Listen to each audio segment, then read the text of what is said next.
What's going on, guys? Welcome back to the channel. Thank you for cooling with Jay as always. So as you can see, just leaving the gym, about to go on the bike and make a vlog. So in today's video, guys, about a year ago I made a video about me starting off on a leader bike, right? So obviously, as I know, this is my very first bike, ownership, all of that. All I've done was taken the riding course about 8 years ago, actually 8 to 10 years ago, and since then this is the only bike I have been on. And I made a video of of me going through that process, and obviously then I hadn't had any riding experience or been on the bike yet, right? That was like me in my garage. So in this video, guys, I am going to discuss what that's been like a year later. All right, guys, so let's get into this video.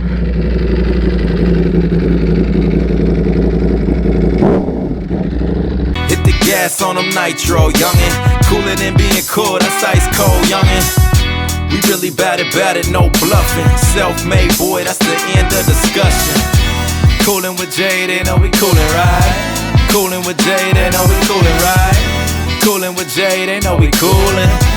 You ain't really coolin', or you think you're foolin'. As I said before, this is my very first bike. Now, I want to make sure I clarify this from the very beginning, right? This is not me saying that y'all should start on a leader bike. That's not what this is about.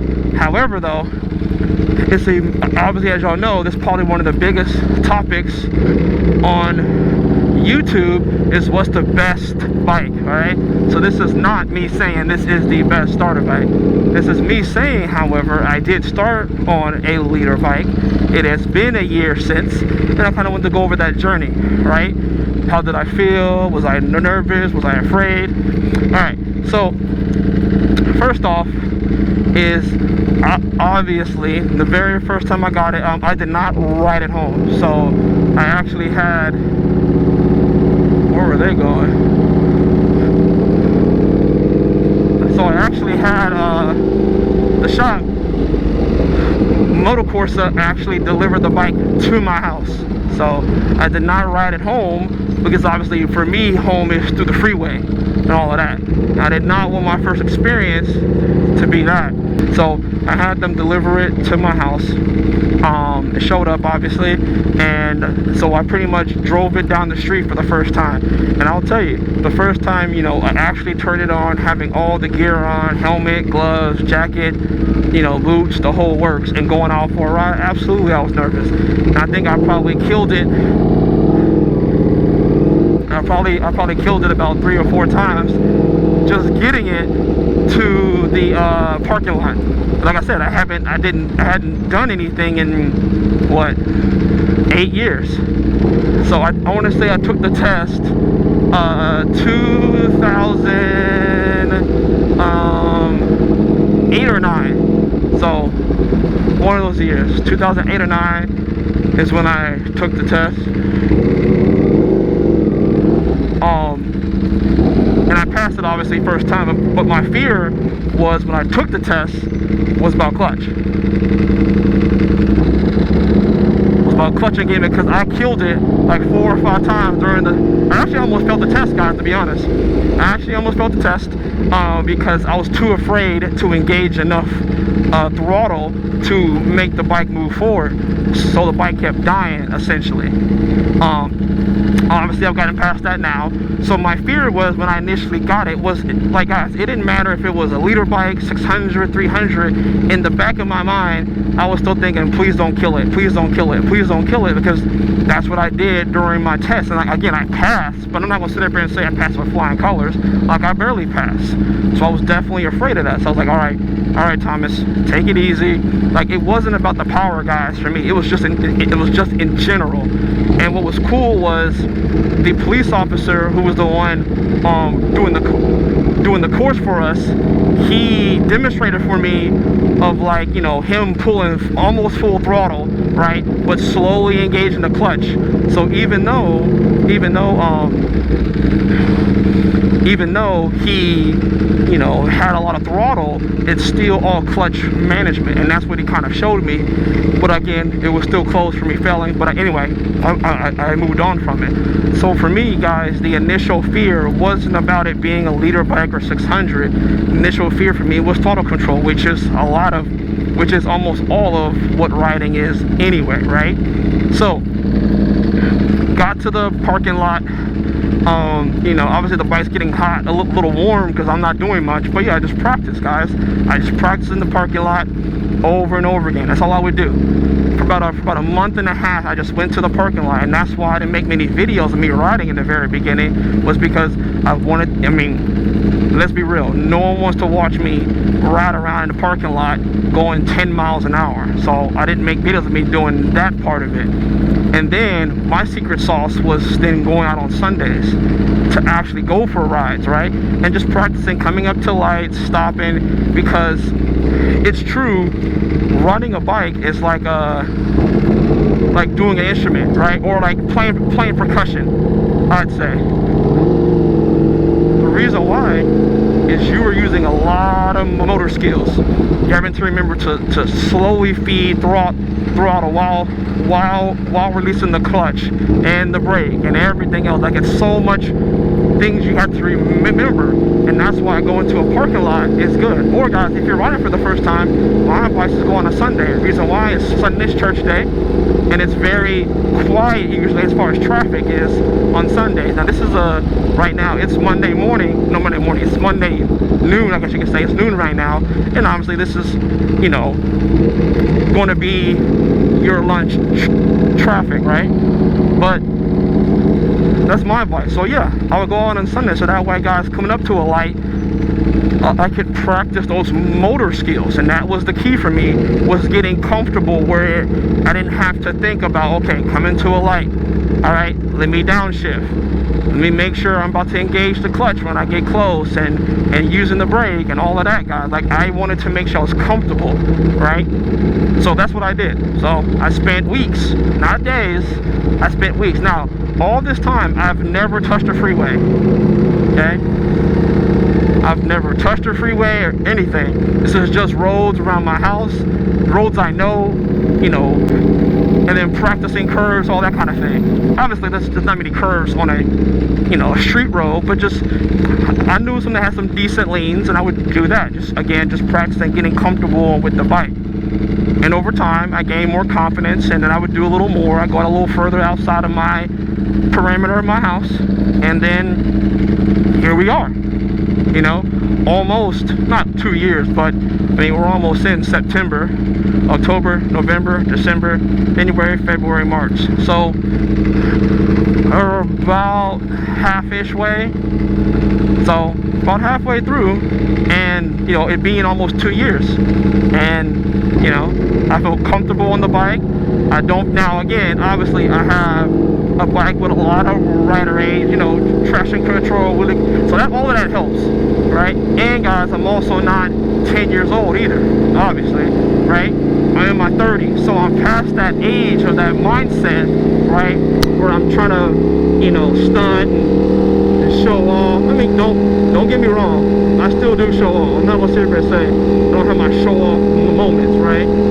But it's a lot less now, being 30. Like, I still would not give my bike to the 20-year-old me, the 21-year-old me. I would not do that at all.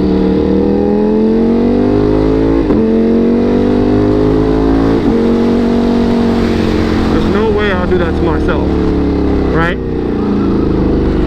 The guy me now, being 30, like I said, I'm past that. You know, I've pushed the bike to my fastest speed, which I'm not gonna say, but there's a video. I'll put a link up above for a video for that. But yeah, I don't really have much fear now. You know, that little part was the very beginning. Like, as far as fear, the fear was in the very beginning, was that. And after that, I mean, I don't, like I said, I don't have much. It's still now, it still takes practice. Like, I'm still practicing at still talking, right? That's where the also challenge comes in for me just a little bit, is you know, being able to talk to y'all and focus on all this stuff all at the same time. That's where it gets a little challenging.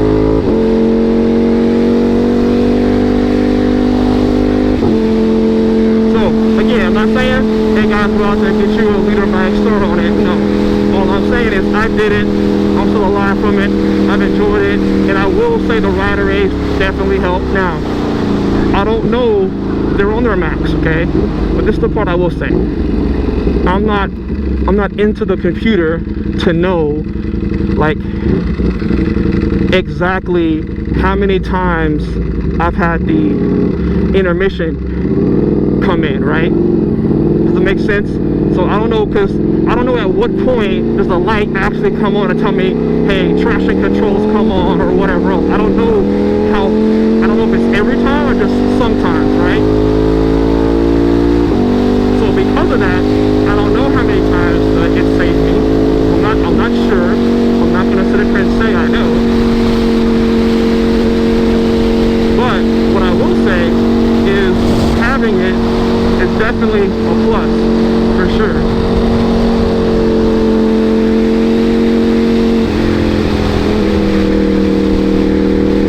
I wouldn't go back and I wouldn't change it. Don't you pull out on me. We got a few twisties, I can. What are you gonna do? What are you gonna do? The lady going in.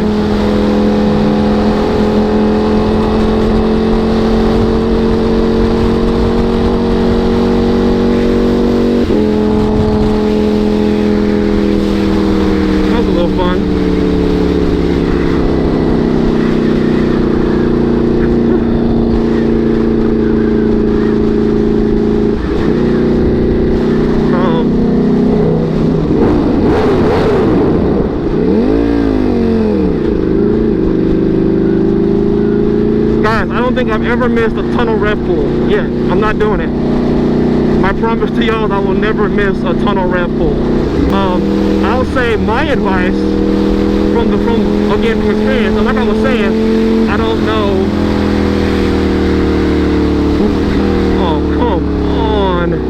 That massive traffic. About to get back on the freeway and continue where we left off.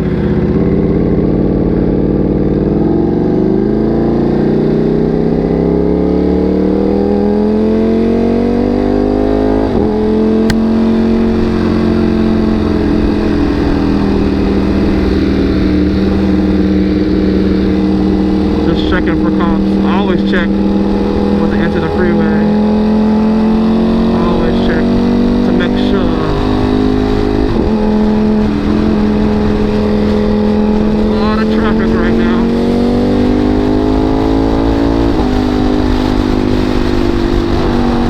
Alright, 3, 2, 1. Alright, so I'm back, guys. Out of that traffic from before. Well, I'm back in traffic, but on the freeway. Anyway, to finish off, in my opinion, it isn't about the bike, it's about the rider. It's about your mindset. How do you come into problem solving and, you know, those sort of things, right? Because like you have to be able to think through your decision making. And obviously, we as young kids or young people, especially men, make very bad decisions. And I'm past that age of where making bad decisions is, you know, is what I want to do. So for me, it's been easy only because like I'm taking it slow. I know my limits. It's all throttle management, right? Those sort of things. So I feel like if you can do that, doesn't matter what bike you start on with. It's just, the younger you are, no matter how you slice it, you're going to want to make bad decisions. And that's why when you see all the accidents and all the population, even cars, what is it? It's young kids with their Fords or whatever else it is, acting stupid with a little horsepower, and they don't have any experience, and they push it past their limit and they crash. I'm not up in the twisties trying to push my limit that hard yet, and I want to do track days first, and all that kind of stuff is, all that stuff combined is why I feel like, you know, obviously number one, you know, is by the grace of God.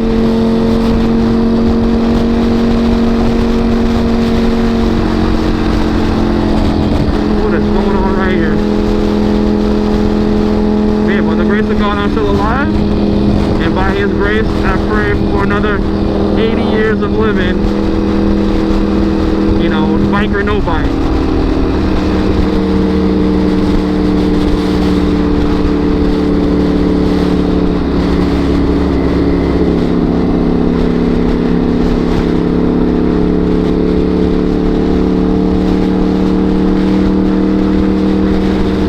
Myself in the mirror. Oh, hello, self. You look real nice.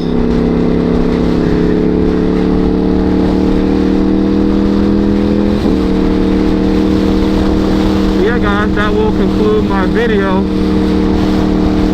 Like I said, man, if you're out there starting out, go what bike you want to. Don't let people tell you what you should or shouldn't do. I'll tell you, a lot of those people, you know, either don't have the experience or they make the dumb decisions themselves, and they're basing what they're telling you off of, you know, what they've been through, and that doesn't mean you, right? Now, like I said, there's a very thin line here, because also, again, I'm not out in the twisties, and it also, I think, for my personally, to close this out, my final point is this: it really depends on what you're using the bike for, right? If this is a conversation of I want to eventually master a bike, I want to master, or I want to be a very efficient track rider, then starting on a 300 or 600 might be, yes, that might be the best option for you. For me, that's not, like I said, I might do a couple of twisty runs, and I want to, in the future, do a track day or two. I don't care about times. I don't care about being the fastest. I don't care about showing people up. I don't care if the guy on the 300 passes me. I don't. I wanted my dream bike, and I want to enjoy it. I'm more in it for the enjoyment of having the bike, more so than I am trying to master what this bike can do. Because if it's about mastering or perfecting it, you're not going to, because, again, I'm not skilled enough to master this bike. And even the people who have skills say that they're only getting 60-70% out of it. So it's not about that, guys. And I hate when people, get on my tangent, I hate when people try to make it about that, like that's everybody's goal. Because what pisses me off is how many Ferrari owners are taking their Ferrari out to the track? Less than 1%? Give me a percentage. How many how many people out there bought the Performante and actually tracked it? How many people bought the Pista and actually tracked it? Right? These are track design cars that people are riding on the road, enjoying them, or for the bragging rights of having a very expensive car. So for 99% of people, it isn't about mastering. So I don't know why we keep making this about mastering the technique and being perfective and all that kind of stuff. Because it isn't about that. And I don't know why they make it about that. Anyway, alright guys, thank you for coming as always. Get the bike you want. Decide why you're riding and what's your purpose for riding, and leave it at that. And your purpose for riding is to have fun, cruise, and putt at 50 miles an hour, then get whatever bike you want to. And if not, then don't. But don't let somebody else dictate you what your dream and what your desire in life should be based on what their opinion is. Trust me, for everybody who knows me, I'm the last person on the earth to let somebody else sway me in my opinion. I do what I want to do when I want to do it. So, alright guys, with that being said, thank you for cooling with Jay, and I'll see you on the next video.